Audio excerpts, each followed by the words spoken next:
खबरों में बने रहने के लिए बेल आइकन दबाएं और फर्स्ट इंडिया न्यूज को सब्सक्राइब कीजिए।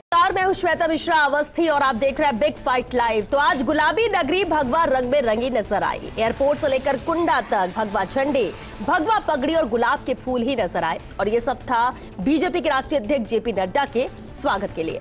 लगभग 75 जगह स्वागत गेट, 6 जगह बड़ी संख्या में कार्यकर्ता और नेता मौजूद रहे और नड्डा का जोरदार वेलकम किया। कार्यकर्ताओं के उत्साह को देखकर नड्डा भी रह नहीं पाए और कार के गेट पर खड़े होकर उनका अभिवादन स्वीकार किया। लेकिन इन सबके बीच एक अच्छी तस्वीर ये नजर आई कि नड्डा का स्वागत करने भाजपा के सभी दिग्गज एयरपोर्ट पर नजर आए।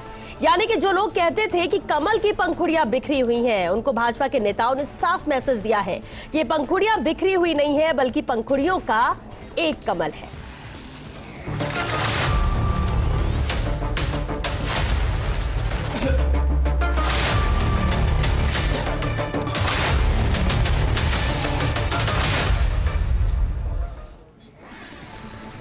और चलिए इस खास मुद्दे पर चर्चा के लिए बेहद खास मेहमान हमारे साथ जुड़ चुके हैं। सबसे पहले उनसे रूबरू करा दें आपको। कांग्रेस नेता गिरिराज गर्ग जी हैं, आम आदमी पार्टी के मीडिया प्रभारी मयंक त्यागी जी शामिल है इस चर्चा में और साथ ही जयपुर से योगेश शर्मा जी भी हमारे साथ जुड़ चुके हैं। बहुत स्वागत है आप सभी का बिग फाइट टाइम में। गिरिराज जी आपसे शुरुआत करते हैं। 3 दिन तक कांग्रेस का चिंतन शिविर रहा, बहुत चिंतन भी हुआ, बहुत सारे अहम फैसले लिए गए और उसके ठीक खत्म होने के बाद बीजेपी का ये महामंथन शुरू हो चुका है और इसकी आज तस्वीर जयपुर में भी देखने को मिली। 2023 की तैयारी तो आप दोनों ही कर रहे हैं, लेकिन बहुत सारे कमेंट, बहुत सारे बयान चिंतन शिविर को लेकर बीजेपी की तरफ से आए, लेकिन कांग्रेस क्या कहेगी इन बैठकों को लेकर? देखिए, ये बीजेपी का आंतरिक मामला है जी, लेकिन सबसे बड़ी बात यह है, एक वो कहावत है कि जिनके खुद के शीशे के महल हो वो दूसरों पे पत्थर नहीं फेंकते। उदयपुर में जो कांग्रेस का नव संकल्प चिंतन शिविर हुआ, उसके ऊपर बीजेपी के नेताओं ने जिस तरह से कमेंट्स किए, जिस तरह से कहा कि 5 स्टार सितारा 5 सितारा होटल में बैठ के और कांग्रेस के नेता चिंतन कर रहे हैं। आज शायद भारतीय जनता पार्टी के नेता राष्ट्रीय कार्य समिति जो है, मैं समझता हूं कहीं फुटपाथ पे बैठ के या नीम के पेड़ के नीचे बैठ के कर रहे होंगे चिंतन। आज 5 सितारा होटल में बैठ के और राष्ट्रीय कार्य समिति की बैठक कर रहे हैं। मतलब इतनी जल्दी भूल गए आप? आपने कांग्रेस पे आरोप लगाया था, कथनी और करनी में थोड़ा तो आप मोरल रखें कि आप 4 रोज पहले क्या कह रहे थे और आज आप क्या कर रहे हैं। आपकी मोरलिटी कुछ भी नहीं है। और आखिरकार राजस्थान की जनता जो है वो देख रही है कि 25 सांसद 2 बार जिताए, 4 आपके मंत्री है। राजस्थान को भारतीय जनता पार्टी की केंद्र सरकार के इन 8 सालों में क्या मिला? जो जीएसटी लागू किया, जीएसटी का पैसा केंद्र सरकार के खाते में जा रहा है। आज राजस्थान की आर्थिक स्थिति जो है वो जिस तरह से वित्तीय संकट बना हुआ है, केंद्र सरकार के मंत्रियों को और 25 सांसदों को कतई चिंता नहीं है। ये ईस्ट कैनाल प्रोजेक्ट जो था वो प्रधानमंत्री जी 2 बार राजस्थान में आके संगठन की बैठक है ना, ये तो संगठन की बैठक है और मजबूत करने की कोशिश 2023 को लेकर है। लेकिन संगठन के साथ साथ जो केंद्र में सरकार बैठी हुई है, जो पार्टी की सरकार है, उसी की पार्टी की राष्ट्रीय कार्य समिति की बैठक है। राजस्थान के 25 सांसद और 4 मंत्री राजस्थान से गए हुए हैं। राजस्थान की जनता की चिंता है क्या? 8 साल में राजस्थान की जनता को क्या मिला केंद्र सरकार से? राजस्थान की जनता की चिंता नहीं की है, लेकिन अब अभी इनका मंथन जरूर यहाँ पर चल रहा है। चलिए मयंक त्यागी जी भी हमारे साथ हैं। मयंक जी, बेहद अहम है चिंतन शिविर कांग्रेस का, बीजेपी का महामंथन जारी, आम आदमी पार्टी का अभी कुछ आने वाला है क्या इसके बाद कार्यक्रम? श्वेता जी, आम आदमी पार्टी तो देखिए आम आदमियों की पार्टी है, आपको पता भी है। हमको अपनी पार्टी के विस्तार के लिए या जनता के लिए काम करने के लिए हमें 5 स्टार होटलों में मीटिंग्स और इन सब की ज़रूरत नहीं पड़ती है। हम इस बात को मान के चलते हैं कि जब गहलोत साहब कोविड का चिंतन ऑनलाइन कर सकते थे, तो शायद वो कांग्रेस का चिंतन भी 4 की जगह 5 दिन में हो जाता कंप्लीट, 6 दिन में हो जाता कि भाई युवाओं को लाना है, ये करना है, ये करना है। ये सब चिंतन ऑनलाइन भी हुआ सकता था, बट नहीं, उनको एक फेयरवेल पार्टी देनी थी, अपने नेताओं को उनको खुश करना था, उनको दिखाना था कि ठीक है जी राजस्थान में सब कुछ सही चल रहा है। मैं वही आपको अभी बता रहा हूँ, मैं उसी पर आ रहा हूँ, ठीक है ना। तो वो अपने हिसाब से उसको चला रहे थे।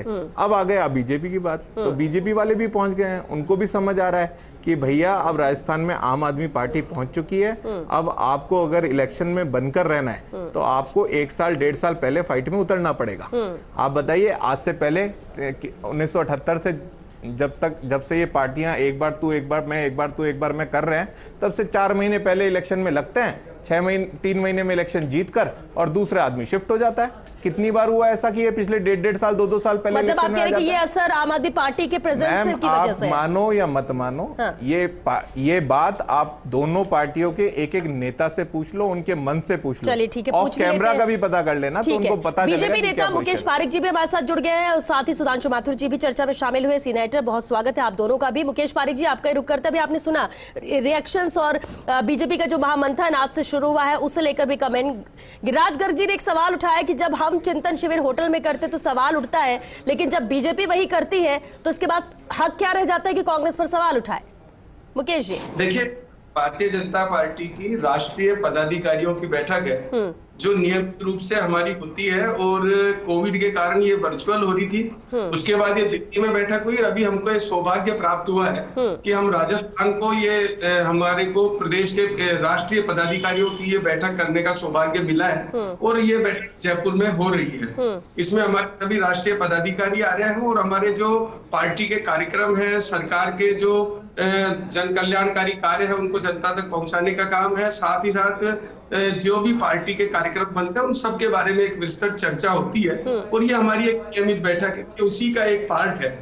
जब ये बैठक हुई तो हमारे पूरे प्रदेश के कार्यकर्ताओं में एक उत्साह का संचार है। आज नड्डा जी का जिस प्रकार से जयपुर आने पर भव्य स्वागत किया गया और साथ ही साथ पूरे जब राजस्थान में कोई पूरे राष्ट्र के पदाधिकारी जब आते हैं तो स्वाभाविक रूप से एक प्रदेश में एक अच्छा माहौल बनता है, प्रदेश के कार्यकर्ताओं में एक उत्साह होता है और देखिए उसी का स्वरूप देखने में आज नजर आया नड्डा जी के आगमन पर। जहां तक कि हमारे आप पार्टी के प्रतिनिधि बोल रहे थे, बड़ा हास्यास्पद लगा मुझे उनका ये वक्तव्य कि उनके डर के कारण दोनों पार्टियां ये कर रही है वो कर रही है। शायद इनको अभी लगेगा 1 साल और, अभी आपको हास्यास्पद लगेगा, 1 साल और होगा ऐसा। 3 महीने में, लास्ट के 4 महीने 6 महीने में ये हंसी भी गायब हो जाएगी और ये सब मौका भी चला जाएगा। ये पंखुड़ियां इस बार झाड़ू उड़ा देगी सर, ये पंखुड़ियां इस बार झाड़ू उड़ा देगी। आपको ये जो हास्यप्रद लग रहा है ना, 1 साल आप आराम से इसको हंसी में उड़ाओ आराम से, 1 साल बाद आपको पता चल जाएगा जब ये पंखुड़ियां उड़ेंगी। सुन लीजिए ठीक है, ठीक है। नहीं मुकेश जी, बस ये एक सवाल का जवाब रह गया। होटल्स को लेकर जो टिप्पणी की थी, देते हैं जिस पार्टी की 200 में से 1 सीट नहीं है, आप इतना महत्व दे रहे हैं उसके बावजूद बीच में बिल्कुल नहीं। आपको नेशनल पार्टी है, आपको मैं एक बात बताता हूँ, आप नेशनल पार्टी से बात कर रहे हैं, आप एक नेशनल पार्टी से बात कर रहे हैं। सर सबको सुनना पड़ेगा, आपको सुना गया है बिल्कुल ध्यानपूर्वक, सभी ने सुना। 1 मिनट। हाँ मुकेश, आप अपने आप को दुनिया की सबसे बड़ी पार्टी बात करते हो तो हम भी दुनिया की सबसे यंगेस्ट पार्टी है। आपको हमें सुनना पड़ेगा, आपको युवाओं को सुनना पड़ेगा। आप अपने आप को, आप दुनिया की सबसे युवा पार्टी से बात कर रहे हो, आपको हमें सुनना पड़ेगा। मौजूद है योगेश शर्मा भी हमारे साथ है। योगेश जी, फिलहाल वहां से जरूर अपडेट चाहेंगे, बैठक वहां पर क्या शुरू हो चुकी है? कितना अहम ये महामंथन रहने वाला है बीजेपी का?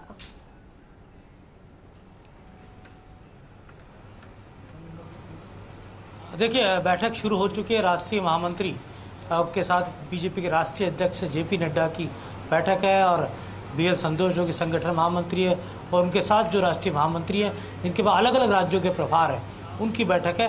5 मुख्य एजेंडे हैं इस पूरे राष्ट्रीय बैठक को लेकर। पहला, लोकसभा का 2024 का चुनाव। दूसरा, उन राज्यों के चुनाव जो इसी साल होने हैं, चाहे कर्नाटक हो, चाहे गुजरात हो, चाहे हिमाचल प्रदेश हो। तीसरा, संगठन में रिफॉर्म्स और समीक्षा। सभी प्रभारी अपने अपने जो भी प्रभार क्षेत्र के जो भी राज्य हैं उनकी रिपोर्ट प्रस्तुत करेंगे और जेपी नड्डा के समक्ष उन सभी राज्यों के परफॉर्मेंस और प्रभारियों के परफॉर्मेंस की चर्चा होगी। समीक्षा इस बात की होगी कि जो कमजोर परफॉर्मेंस है क्या वहाँ प्रभारी बदले जा सकते हैं क्या। और 5वां, केंद्र की मोदी सरकार की फ्लैगशिप की जो योजनाएं हैं, जो मोदी सरकार ने काम किए हैं। बीजेपी की राष्ट्रीय ये बैठक आभार जताएगी अपनी केंद्र की सरकार का और साथ ही जो आगामी अभियान है जो भारतीय जनता पार्टी को हाथ में लेने हैं, उन अभियानों को लेकर एक रोड मैप तैयार होगा। ऐश्वर्य प्रधान हमारे साथ हैं, हम उनसे बात करेंगे। श्वेता, जो पूरे रास्ते भर जेपी नड्डा के साथ एयरपोर्ट से लेकर 30 किलोमीटर का सफर उन्होंने तय किया और बहुत ही शानदार रिपोर्टिंग उनकी इस दौरान रही। पूरी टीम की हमारी रिपोर्टिंग रही, पल पल को उन्होंने कवर किया। ऐश्वर्य, किस तरह से देखते हैं पलक पावड़े राजस्थान की बीजेपी ने बिछा दिए अपने अध्यक्ष के स्वागत में? देखिए, पलक पावड़े यहाँ बिछाए गए हैं और यहाँ पर कोशिश यही की गई है कि राजस्थान से वो एक अच्छी याद लेकर जाए जो हर बार लेकर जाते हैं। और विशेष तौर पर जब जयपुर है तो जयपुर राजधानी है, राजस्थान की राजधानी है, और जयपुर की जो मेहमान नवाजी है उसे वो ही नहीं पूरे देश भर से अलग अलग राज्यों से जो प्रदेश अध्यक्ष आए हैं वो प्रदेश अध्यक्ष यहाँ से पूरी एक यहाँ की मेहमान नवाजी तो लेकर जाए, लेकिन यहाँ से एक सीख भी लेकर जाए, क्योंकि यहाँ की जो धरा है राजस्थान की धरा का एक मिजाज है। यहाँ लोग बड़े मेहनती होते हैं, ऐसा पूरे दुनिया भर में माना जाता है। यहाँ इस धरा से उसी तरीके की प्रेरणा लेकर एक ऐश्वर्य, मैं बीच में टोकूंगा, महाराणा प्रताप का स्टैचू यहाँ लगाया गया है जिसको आते ही नमन किया गया। दूसरी एक बड़ी तस्वीर लगाई गई जिस पर लिबर्टी जो स्टैचू है सरदार पटेल का गुजरात का, कि जितना ऊंचा कद उतना ऊंचा सोच, इस तरह की बात उस पर लिखी हुई। और फिर प्रदर्शनी, चाहे वो क्रांतिकारियों महापुरुषों की है, बीजेपी के पूरे उन नेताओं की जिन्होंने बीजेपी को खड़ा किया, तो क्या मैसेज, जो राष्ट्रवाद का मैसेज है, जो हिंदुत्व का मैसेज है, वो क्या नजर आ रहा है साफ तौर पर? देखिए, बीजेपी प्रखर हिंदुत्व की तरफ जा रही है, इस बात में कोई संशय नहीं है। अभी हमने दोपहर में एक बात की, हमने कहा कि बीजेपी के जो नेताओं का दुपट्टा है वो पहले 2 रंग का होता था, अब धीरे धीरे वो 1 रंग का हो जाएगा। ज्यादातर नेता जो हैं आज 1 रंग का, भगवा रंग का दुपट्टा पहने नजर आए और उन पर दोनों तरफ कमल के फूल थे। लेकिन अभी की अगर मैं अपडेट दूं तो अभी जो राष्ट्रीय महामंत्रियों की बैठक चल रही है, उस बैठक के बाद यहां पर रणनीति बनाई जाएगी, लेकिन कल रिपोर्ट भी ली जाएगी, कल और परसों, कि तमाम जो राज्य हैं वहां की भारतीय जनता पार्टी की इकाइयों ने क्या बेहतर कार्य किया है, और उनकी रिपोर्ट के दौरान परफॉर्मेंस का आकलन किया जाएगा कि किसकी परफॉर्मेंस पुअर है और किसकी स्ट्रांग है। एक जो चिंता है श्वेता, चिंता राजस्थान को लेकर बहुत ज्यादा है। बीजेपी के लीडरशिप की एकता की कमी साफ तौर पर है। आज 2 बड़े लीडर्स की नारेबाजी की चर्चा थी आज, लेकिन सबसे बड़ी बात है क्या बीजेपी राजस्थान को लेकर इतनी सीरियस क्यों है? क्यों यहाँ पर राष्ट्रीय बैठक रखी गई और ठीक चिंतन शिविर कांग्रेस का हुआ उसके बाद रखेगी? बिल्कुल योगेश जी, और ये सवाल उठता है क्योंकि सुधांशु जी भी हमारे साथ, उनका रुख कर लेते हैं। सुधांशु जी, बेहद अहम सवाल योगेश जी ने उठाया, और ये कहना भी कि आमतौर पर होता है कि जहां आपकी सरकार होती है, जहां पर आपके राज्य में वर्चस्व होता है, वहां पर इस तरह के आयोजन करते हैं, लेकिन राजस्थान को चुनना क्या नजर आता है? 2023 सिर्फ राजस्थान के लिए तो नहीं है, लेकिन बीजेपी के लिए बहुत महत्वपूर्ण है राजस्थान। देखिए श्वेता, राजनीति के अंदर आपको हर पहलू के ऊपर सोचना पड़ता है, क्योंकि 2023 के अंदर जैसे योगेश और ऐश्वर्य बता रहे थे, और हम सब भी जानते हैं कि 2023 के अंदर कुछ राज्यों में चुनाव होने हैं, इस साल भी कुछ राज्यों में चुनाव होने हैं, और 2024 जो देश का एक सबसे बड़ा मिशन होता है हर किसी पार्टी के लिए, तो लगातार 3 साल जो है चुनाव की बेला चलेगी। अब चूंकि देखिए कि गुजरात में चुनाव होने, राजस्थान से लगता हुआ राज्य गुजरात है, सीमाएं दोनों की लगती हैं, सीमाओं पर जो जिले हैं उनमें कल्चर एक है, नातेदारी रिश्तेदारी जो है लगभग मिलती है। तो कोई भी पार्टी जब अपनी स्ट्रेटेजी तय करती है तो वो इन सारी चीज़ों का ध्यान रखती है। आज अगर राजस्थान की राजधानी जयपुर के अंदर अगर भारतीय जनता पार्टी सम्मेलन करती है या एक महामंथन का जो है आगाज़ करती है, और उससे ठीक 3-4 दिन पहले जो उदयपुर के अंदर राष्ट्रीय पार्टी कांग्रेस अपना 3 दिन का चिंतन करती है, तो दोनों की सोच क्या है? कांग्रेस की सोच ये थी कि मैसेज मेवाड़ से होता हुआ गुजरात तक भी जाए और देश के अंदर जाए। बीजेपी क्या कर रही है कि वो ये कहती है कि राजस्थान के अंदर कांग्रेस की सरकार है, अगर आप किसी की मांद में घुसकर उसको अगर चैलेंज देंगे तो आपका कद ऐसा माना जाता है कि वो बढ़ेगा। क्यों? एक बाहर बैठ के आप किसी को भी कोस सकते हैं, लेकिन आप किसी की सरजमी पे आके और आप उसको चैलेंज दें या उसकी कमियां बताएं तो इसका एक अलग मैसेज आता है। तो मुझे लगता है कि भारतीय जनता पार्टी की सोच ये है कि किस तरह से राजस्थान की राजधानी में बैठकर वो यहाँ की मौजूदा सरकार की कमियां बताए, वो आने वाले समय का अपना रोड मैप बताए, आने वाले समय में अपनी चुनावी स्ट्रेटेजी को बनाए। तो उससे क्या होता है? 2 चीज़ें, एक तो जो जमीनी आपका कार्यकर्ता है उसका मॉरल बूस्टअप होता है कि देखिए दिल्ली के लोगों ने जयपुर में आके मंथन किया, बहुत बड़ी बात है। एक वहाँ की पब्लिक में मैसेज आता है कि यार दिल्ली में भी तो हो सकता था ना मंथन, लेकिन जयपुर में आके कर रहे हैं, तो इसका मतलब साफ है कि कोई ना कोई मैसेज। तो आज की तारीख में चूंकि अभी चुनाव में समय है, तो एक मैसेज की जो राजनीति है वो इस समय चल रही है, और मुझे लगता है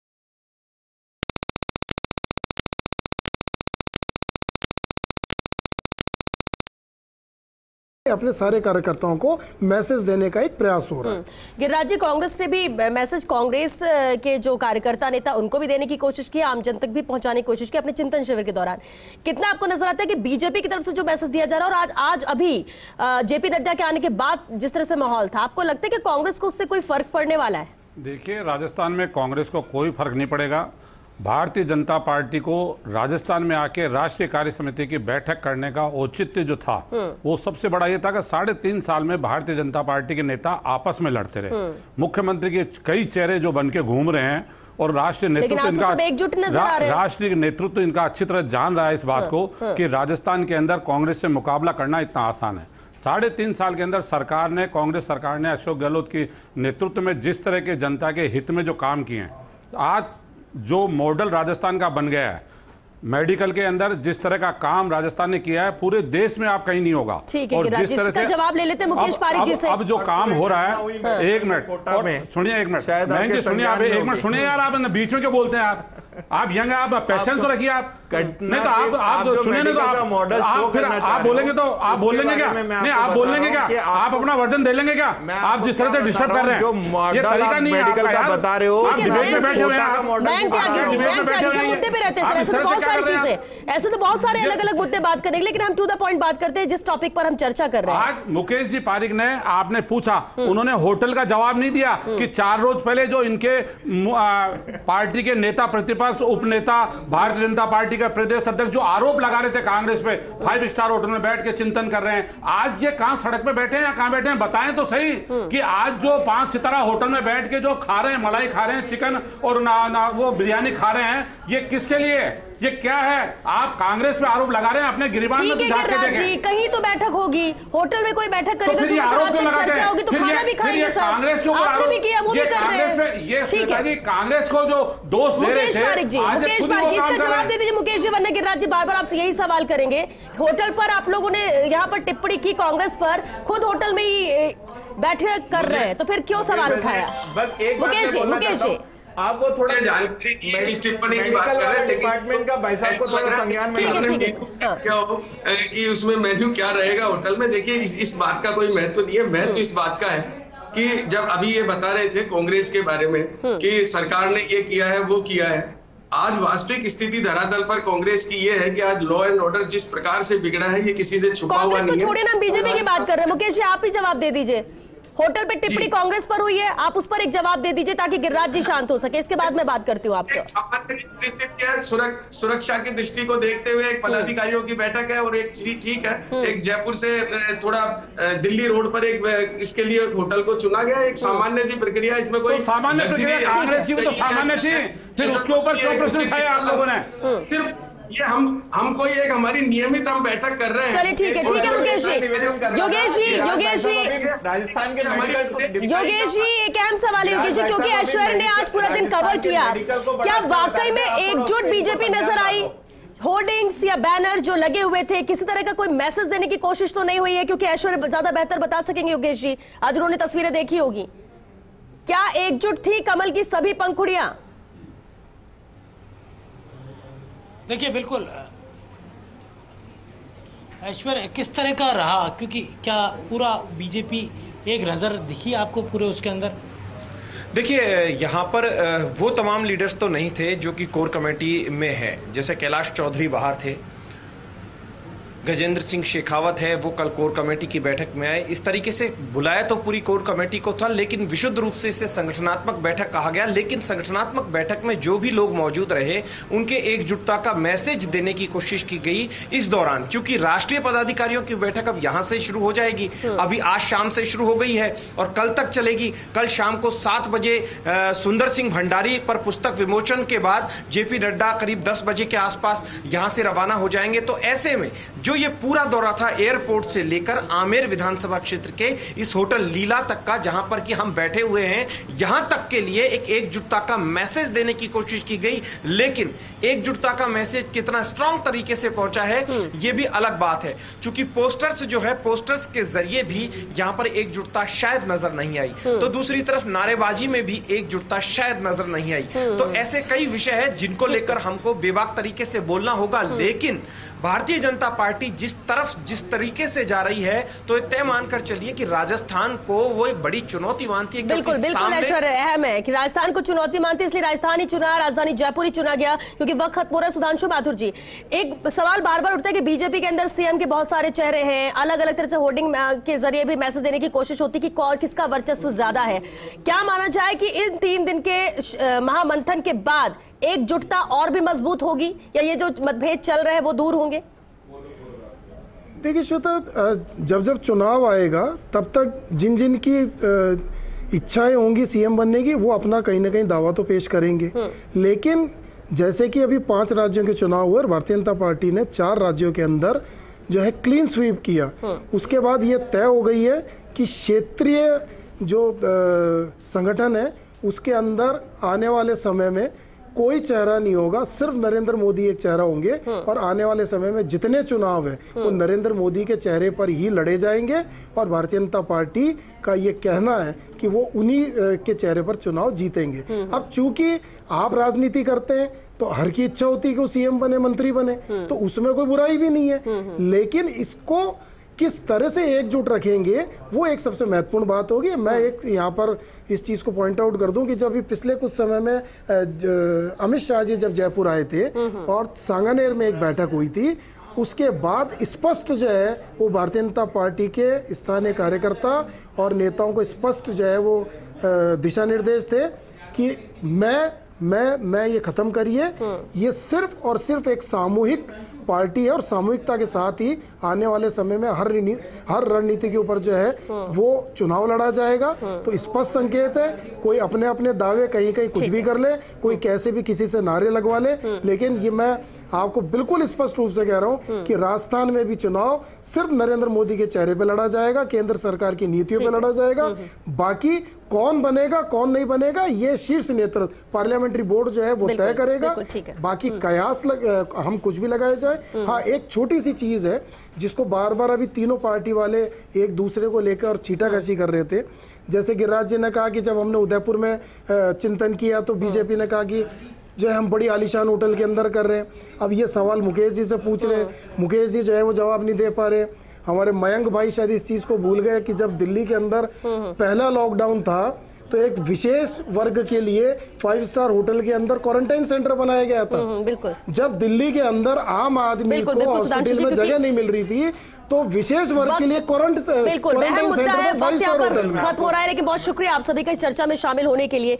3 दिन का यह महामंथन जारी रहेगा, लेकिन पहले दिन ही कोशिश जरूर ये की गई है कि मैसेज सीधे तौर पर जाए, लेकिन 3 दिन जब ये महामंथन खत्म होगा इसके बाद ये तय है कि जनता में भी मैसेज जाएगा, कार्यकर्ताओं से लेकर दिग्गज नेताओं तक मैसेज जाएगा कि चेहरा यहाँ पर एक है, लेकिन एकजुटता बहुत जरूरी है और ये गतिरोध आपस के खत्म करने की कोशिश भी यहाँ पर रहेगी। बहरहाल बैठकों का दौर शुरू हो चुका है बीजेपी के इस महामंथन में। चलिए फिलहाल बिग फाइट लाइव में आज के लिए बस इतना ही। नमस्कार।